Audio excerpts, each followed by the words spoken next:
Hello and welcome to the sewing studio. Today I'm going to show you how to make a quilt just like this one using the Disappearing 9 patch. So as you can see from this quilt, the highlight square is my white square. Now what does that mean, I hear you ask? So I'm going to show you how to do that. You can make a quilt like this using any size square you want. It can be 5, 6, 7, 8 inches, and you can put as many blocks in as you want. So you could make a king size or you could make a lap quilt, but I'm going to show you how to make the block.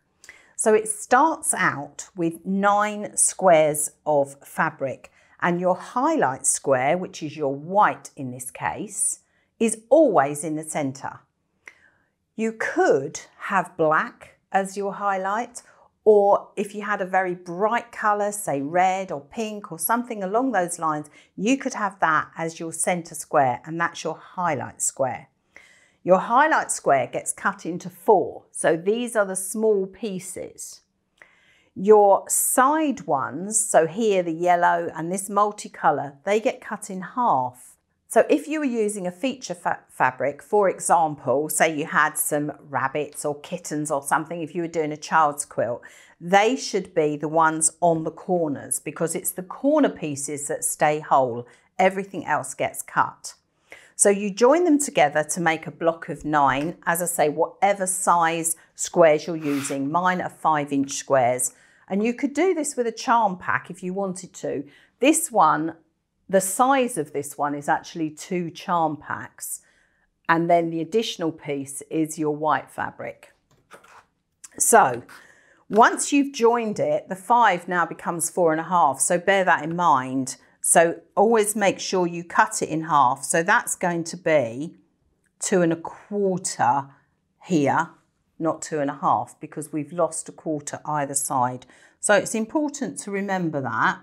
When I say things like this to you, it's because I've already made all those mistakes myself. So I'm trying to stop you from doing it. So cut it up the centre. And then this is why I love my rotating mat. I don't have to pick anything up. I turn the mat, not the fabric. And then I place my ruler and I'm going to cut 2.25. So straight up the middle. And these are your pieces. So here's some I prepared earlier. So how you lay it out, let me just move this one out the way, and then I'll show you how you lay it out, because what you have to do is you have to make sure that you're laying it alternately. So if you look here, your white one is bottom right and your white one there is top right. So now I'm going to show you how to lay the pattern out.